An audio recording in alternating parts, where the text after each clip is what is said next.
Bom, pessoal, muito bom dia a todos. Vamos dar início a mais uma reunião semanal. Hoje é segunda-feira, dia 29 de agosto de 2022. A gente começa passando primeiro pelo cenário local. A gente teve uma semana que, na verdade, foi marcada pelo simpósio de Jackson Hole, que aconteceu lá nos Estados Unidos, né? Um evento anual organizado pelo Fed, que envolve todos os membros do Fed, mais políticos e economistas e jornalistas do mundo inteiro, tá? Foi um movimento onde o principal acontecimento é, de fato, o discurso do presidente do Fed, né, a respeito da economia do país e das novas medidas que serão tomadas por lá. Foi um evento que movimentou aí bastante o mercado, né? A gente acabou tendo na semana passada o Ibovespa fechando em alta aí de 0,72%, cotado a 112.298 pontos. No acumulado do mês, o Ibovespa se encaminha para fechar um mês bastante forte, né, subindo até o momento 8,85%. Aqui no Brasil, o principal dado que a gente teve foi a divulgação do IPCA 15, que recuou 0,73% em agosto, graças ao impacto da redução das alíquotas de ICMS sobre o preço de combustíveis e de energia elétrica. Essa é a menor taxa desde o início da série histórica do IBGE, porém ela acabou frustrando um pouco o mercado, que esperava uma deflação de 0,83% para esse mês. Com isso, o indicador ele desacelerou para 9,6% na comparação anual e voltou a ficar abaixo de 2 dígitos. Tá? Com relação ao desempenho das principais estratégias do BTG, né, as carteiras seguem tendo um desempenho bastante elevado nesse mês frente aos índices, né, frente ao benchmark, e acumulam excelentes resultados no acumulado de 2022, principalmente comparado aí ao Ibovespa e também ao índice de Small Caps, tá? Dando sequência, a gente parte agora para o cenário internacional. Nos Estados Unidos, né, a gente teve, na verdade, os mercados globais, o principal foco, como eu disse, foi o discurso do Jerome Powell, né, que teve um discurso bastante curto e com um tom hawkish, tá?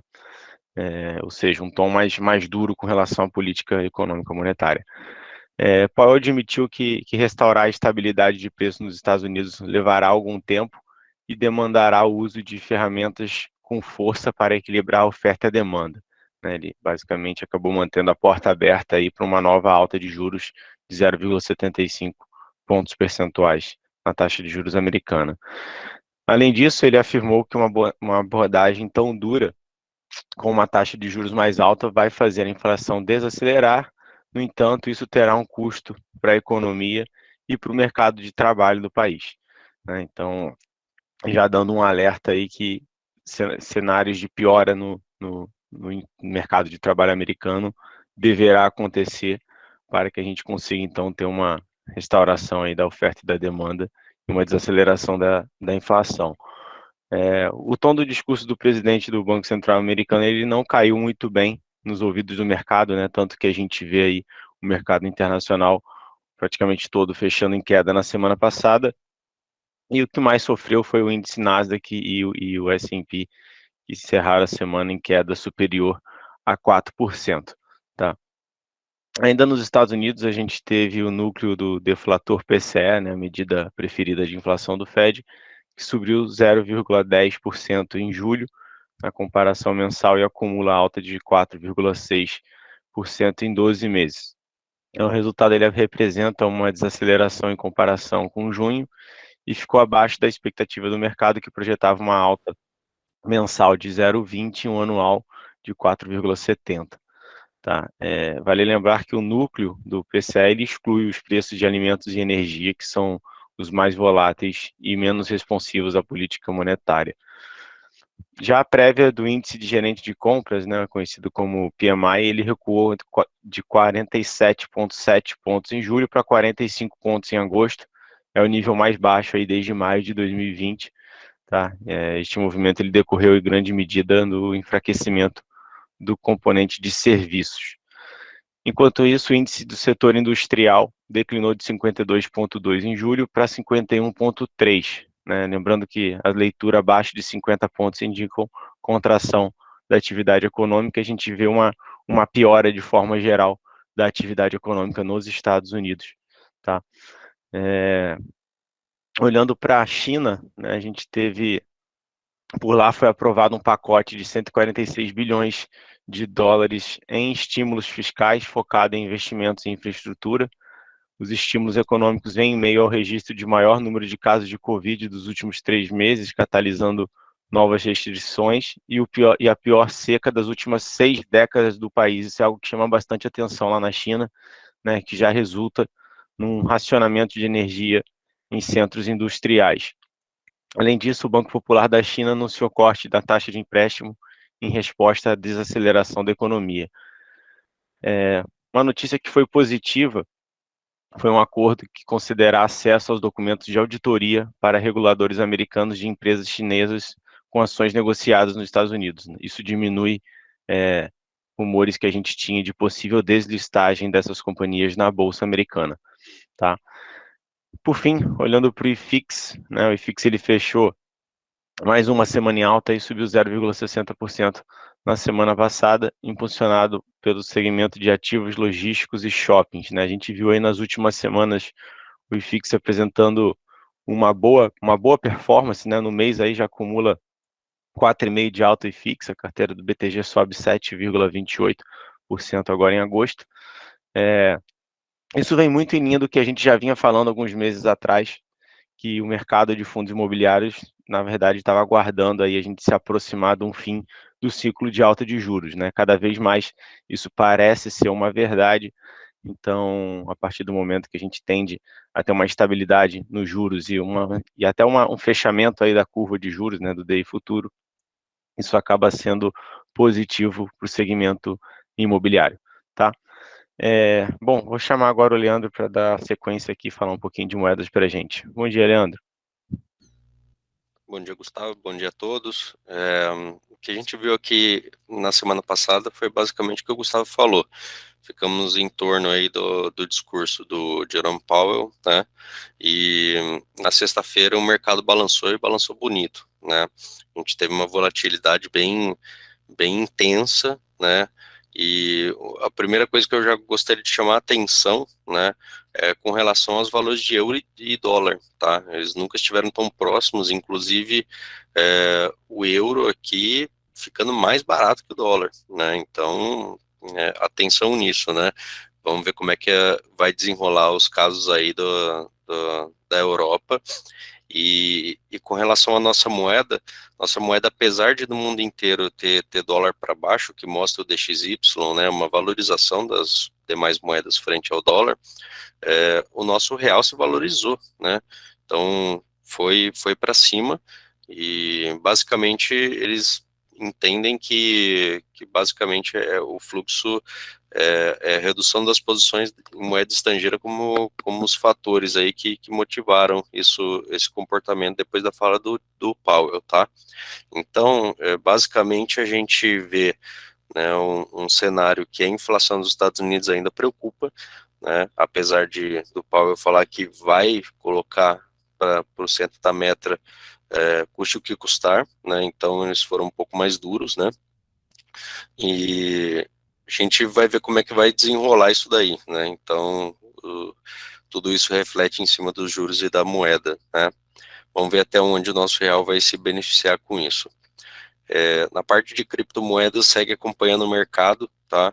Mercado, importante falar que ontem no pré-market a Nasdaq já estava caindo mais que 2%, né?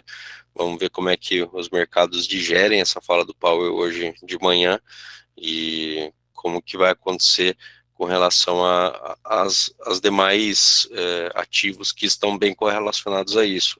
E criptomoedas tem sido bem forte, sim, a correlação junto com o Nasdaq, com ativos aí de small caps dos Estados Unidos, tá? Então, forte queda aí, voltando aos patamares de 20 mil dólares no Bitcoin, e o Ethereum aí, 1.500 dólares, beleza? Então, basicamente é isso. Vamos ficar de olho na inflação e segue o baile. Valeu, gente. Valeu, Leandro. Obrigado. O Alípio está fora no dia de hoje. Vou passar para o Diegão comentar um pouquinho das commodities para a gente. Bom dia, Diego. Bom dia, Gustavo. Bom dia a todos. Bora lá. Começando pelo Brent, né, pelo petróleo. Os preços do petróleo aí fecharam nessa alta semanal, conforme o slide, né, de 3,27, basicamente aí impulsionados por sinais, né, da Arábia Saudita e de que a OPEP+ poderia cortar a produção, né? A Arábia Saudita tem feito uma pressão, né, eles têm sinalizado aí a possibilidade de cortes na produção para compensar, digamos assim, o retorno, possível retorno de barris iranianos aos mercados de petróleo, caso ocorra de fato um acordo nuclear com o Ocidente, né, que está cada vez mais ganhando força. Muitos analistas destacam que a impressão que dá é que realmente, de fato, a Arábia Saudita não está disposta a tolerar preços abaixo de $90 do barril do petróleo, né? Então, como houve essa possibilidade, aí está crescendo essa possibilidade do acordo nuclear, e o preço do Brent também deu uma arrefecida, né, nas últimas semanas, aí essa pressão agora por queda, talvez, de produção aí do petróleo. A Arábia Saudita, a gente sabe que é uma produtora aí fazendo pressão diretamente no OPEP. Tá? Já o minério de ferro fechou com certa estabilidade, né? Ele iniciou a semana com uma queda, mas entre quinta e sexta-feira teve uma recuperação bem forte, né? Pelo que o Gustavo até comentou há pouco, esse anúncio do governo de que mais de 143 bilhões de reais em financiamento serão amplamente direcionados aí à infraestrutura, né? Ajuda a melhorar o sentimento antes desse pico da temporada da construção civil lá na China, né? Que normalmente começa em setembro. A gente sabe que o mercado siderúrgico da China tem sofrido bastante turbulência durante boa parte do ano. As restrições para combater essa pandemia e uma crise imobiliária cada vez mais profunda, né, amorteceram bastante a demanda e levaram a esses cortes de produção. Mas as siderúrgicas, começaram a retornar às operações, usar os suprimentos do minério de ferro, né? Ou seja, a expectativa de demanda mais elevada é o que teve uma semana com um certo alento e essa estabilidade aí do minério de ferro. Já o ouro, né, uma queda do 0,74, o metal foi pressionado mais uma vez pelo fortalecimento do dólar, como o Leandro comentou, na DXY mais em alta, e os rendimentos dos treasuries, né, do Tesouro Norte-Americano. Né? O foco do mercado também teve um discurso do presidente do Fed, Jerome Powell, no simpósio de Jackson Hole, como o próprio Gustavo comentou. O tom dos comentários do banqueiro central foi considerado mais hawkish por analistas, e isso certamente contribuiu para esse movimento de queda semanal. Então, no ouro foi o tripé, né? Além dos bonds norte-americanos e o DXY, o dólar em alta, também essa fala mais hawkish pelo Jerome Powell realmente colaborou para que o ouro tivesse essa depreciação aí semanal. Tá? Pode passar a slide, por favor, Gustavo.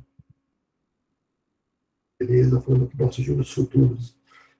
A taxa de juros futuros encerrava a semana em relativa estabilidade, digamos assim, com o movimento de fechamento mais pronunciado aí no vencimento de 2025, né? Conforme está o slide, o fechamento mais forte dos vértices que a gente verifica aqui, fechamento de um pouco mais de 1%. Né? As taxas fecharam de maneira significativa em relação aos patamares negociados no fim de julho, né? Só lembrando que, comparando o mês, né? A gente não fechou o mês, mas está próximo aí no fim do mês, né? Entre quarta-feira se encerra o mês de agosto, a gente tem uma queda em torno de 6% nos vértices acima de 2025, né? Então, é um patamar bem interessante, bem mais baixo comparado ao fechamento de julho, tá?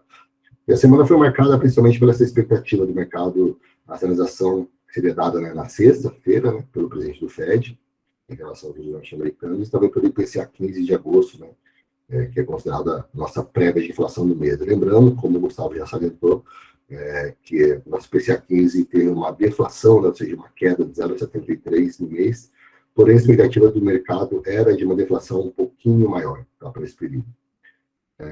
E a curva de juros real, na qual a gente representa as taxas dos títulos públicos indexadas à inflação, os famosos LTNBs, o Tesouro IPCA, acompanhou esse movimento leve aí observado na curva de juros. Né? Todos os vencimentos a partir de 2025 continuaram abaixo de IPCA mais 6. Tá? Plano para essa semana, né, o que é esperado no noticiário, digamos assim, seria, no cenário internacional, o destaque serão os dados de emprego de agosto nos Estados Unidos. Né? Além disso, outras importantes informações serão a inflação ao produtor de julho e a prévia do consumidor de agosto na zona do euro, né? Serão informações bastante relevantes. assim como os dados de atividades na Europa, nos Estados Unidos e na China. Já no Brasil, o destaque será a divulgação do PIB do segundo trimestre, né? Olho disso, né? A gente vem falando aí algumas semanas que o Brasil tem sofrido aí recorrentes revisões para cima, né? De PIB, fechamento PIB 2022. Além disso, a gente também vai ter dados da produção industrial, dados fiscais, dados do mercado de trabalho referente a julho, e o IGPM de agosto, tá? E, questão política, né, o projeto de lei orçamentária anual de 2023 deverá ser apresentado até a quarta-feira, né? A expectativa é que seja apresentado de fato até o fim desse mês de agosto. Então, realmente, a agenda aí, digamos, econômica, do ponto de vista de informações, está recheada de informações bem relevantes. Bom, é isso aí, Gustavo. Obrigado.